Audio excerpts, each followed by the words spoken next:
Hello students, तो आज हम लोग सीखेंगे एक नया टॉपिक क्लास 11th का फ्री बॉडी डायग्राम। क्योंकि जब आप काइनेमेटिक्स स्टार्ट करते हो, जब आप मोशन स्ट्रेट लाइन स्टार्ट करते हो, तो उस टाइम पर आपको एक टॉपिक से फेस करना पड़ता है, एक टॉपिक सीखना पड़ता है जिसका नाम है FBD, that is free body diagram.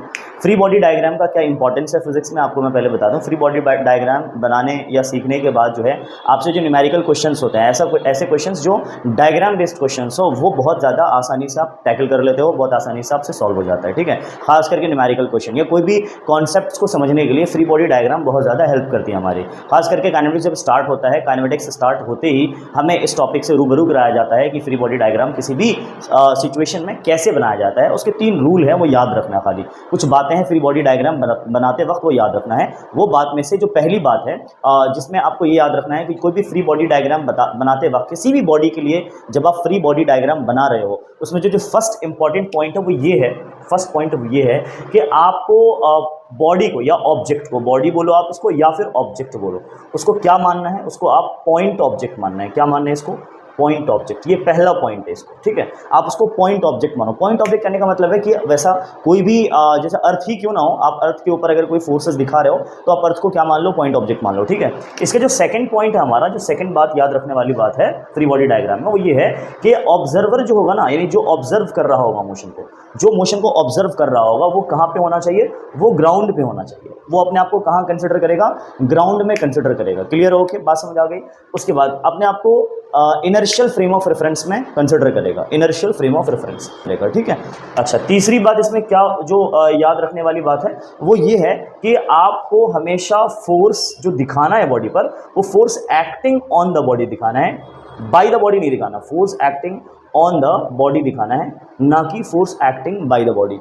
तो इसको थोड़ा सा अप्लाई करके देख लेते हैं कहीं पर, जब एफबीडी हम बनाते वक्त किस बात का ख्याल रखते हैं। जैसे फॉर एग्जांपल ये कोई सपोर्ट है, जिस सपोर्ट से एक बॉडी जो है वो हैंग कर रही है, ये बॉडी हैंग कर रही है, इस बॉडी का मास है m। ठीक है बच्चों, इस बॉडी का मास कितना है? m है। अब इसका मुझे एफबीडी बताना है, एफबीडी बनाना है, तो कैसे करेंगे? अब आप मुझे बताइए, पहली बात तो इसको क्या कर लेंगे? पॉइंट ऑब्जेक्ट मान लेंगे, बराबर में एक डॉट लगा देंगे।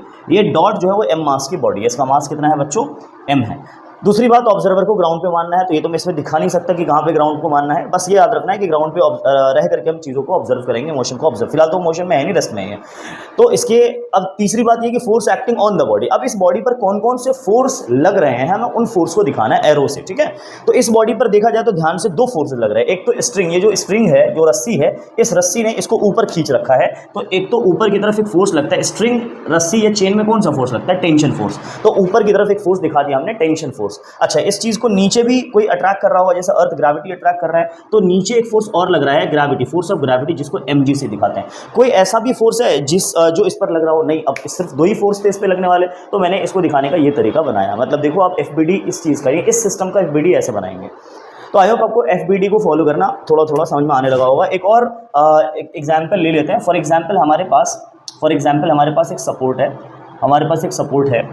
यहाँ से एक बॉडी जो है वो ऐसे बंधी है, ध्यान देना, यहाँ से एक बॉडी जो ऐसे बंधी है। ठीक है, अच्छा, उसके बाद एक और सपोर्ट है, यहाँ से एक और सपोर्ट है, जिससे इधर से भी ये बॉडी इस तरह से बंधी है। इसका मास जो है बच्चों वो m है। ठीक है, अच्छा, अब इसका एफबीडी बनाना है, तो उसको फिर से एक डॉट पॉइंट मास मान लेंगे। ठीक है बच्चों, पॉइंट मास मान लेंगे। अच्छा, अब इस पर कौन कौन से फोर्स लग रहा है उसको दिखाना है। तो एक तो नीचे एक फोर्स लग रहा होगा, जिसको हम फोर्स ऑफ ग्रेविटी कहते हैं, यानी mg लग रहा होगा डेफिनेटली। क्लियर हो के? अच्छा, इसके ऊपर 2 रस्सी है, तो 2 टेंशन लग रहा होगा। एक टेंशन तो इधर लग रहा होगा और एक टेंशन इधर लग रहा होगा। तो एक इसका मतलब है कि एक टेंशन इधर T और एक टेंशन जो इधर लग रहा है T। सपोज ये जो एंगल है वो गिवन रहा होगा, सपोज 30 डिग्री, और ये वाला एंगल जो गिवन था वो 60 डिग्री। तो इसका एंगल भी दिखा देंगे कि यहाँ 60 है और ये जो एंगल है वो कितना है? 30 डिग्री है। तो इस तरह से इसका जो एफबीडी है वो इस तरह से बनके हमारा तैयार हो गया है।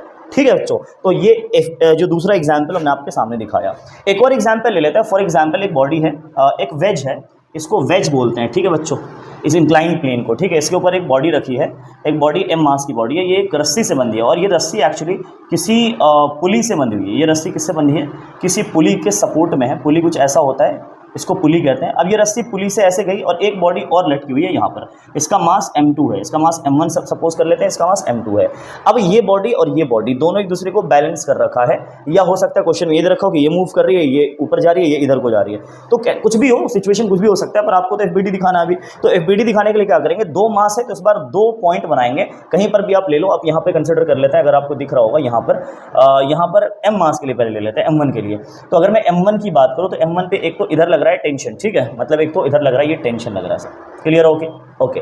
अच्छा, उसके बाद ये हमारा टेंशन है। अच्छा, एक बात याद रखना हमेशा, आपने अगर पढ़ा होगा, मैं तो खैर अभी एफबीडी पढ़ा रहा हूँ ना, तो आपको ये बात थोड़ा सा मैं बता दूं, ये वैसे टॉपिक में बताया जाता है कि अगर रस्सी एक हो, अगर स्ट्रिंग एक ही हो तो टेंशन सेम होता है हमेशा। चाहे बॉडी एक ही रस्सी से 4 बॉडी लगी हो तो भी टेंशन क्या होगा उसमें से, जैसे ये रस्सी है, एक रस्सी है, और ये एक रस्सी से ये बॉडी बनती है, ये बॉडी बनती है, तो इस रस्सी में टेंशन सेम होगा, ध्यान रखिएगा। तो इस रस्सी में टेंशन P है, ये m1 के लिए बना रहा हूँ, ठीक है। अच्छा, उसके लिए नीचे एक और फोर्स लग रहा होगा mg, तो नीचे क्या दिखा देंगे, इसके लिए mg दिखा देंगे, m1g लिख लेता हूँ उसको मैं, ठीक है। अच्छा, इसके ऊपर एक नॉर्मल रिएक्शन का भी बच्चों फोर्स लगता है, आपने पढ़ा होगा नॉर्मल रिएक्शन, तो इधर की तरफ एक नॉर्मल रिएक्शन का, यानी इसके परपेंडिकुलर, बिल्कुल ऐसे एक नॉर्मल रिएक्शन का काम। नॉर्मल रिएक्शन हमेशा सरफेस की, जो सरफेस है ना, इस सरफेस के हमेशा परपेंडिकुलर दिखाते हैं, तो ये नॉर्मल रिएक्शन, इस तरह से इसका एफबीडी बनके तैयार है, क्लियर है, किसका, m1 का। अगर चाहो m2 का एफबीडी, तो m2 हमारे पास ये m2 हो गया, नीचे जो है वो क्या लग रहा है, नीचे लग रहा है mg यानी m2g लग रहा है, और ऊपर टेंशन लग रहा है, इसके ऊपर और कोई दूसरा फोर्स काम नहीं कर रहा, तो m2 का जो फ्री बॉडी डायग्राम है वो इस तरह से बनके तैयार है। आई होप आपको फ्री बॉडी डायग्राम बनाने आ गया होगा। अगर ये आप फ्री बॉडी डायग्राम बना लेते हो तो इससे जो न्यूमेरिकल क्वेश्चन है फिजिक्स में वो बहुत ज़्यादा आसान हो जाते हैं, और उसको आई मीन इक्वेशंस को सॉल्व करना। फॉर एग्जांपल m2 अगर रेस्ट में है तो आप खुद सोचो ना, अगर m2 रेस्ट में है तो सीधा सीधा t जो है वो किसके बराबर हो जाएगा, m2g के बराबर हो जाएगा। तो यहाँ से इजीली जो है क्वेश्चन सॉल्व होने लगते हैं, इक्वेशंस बनने लगते हैं, और आपको बहुत ज़्यादा मज़ा आने लगता है जो न्यूमेरिकल है उसको सॉल्व करने में। आज के लिए इतना ही रखते हैं, नेक्स्ट क्लास में बात करेंगे ऐसे नेक्स्ट किसी भी अच्छे टॉपिक के साथ, क्लास 11th और 12th या 9th एंड 10th के।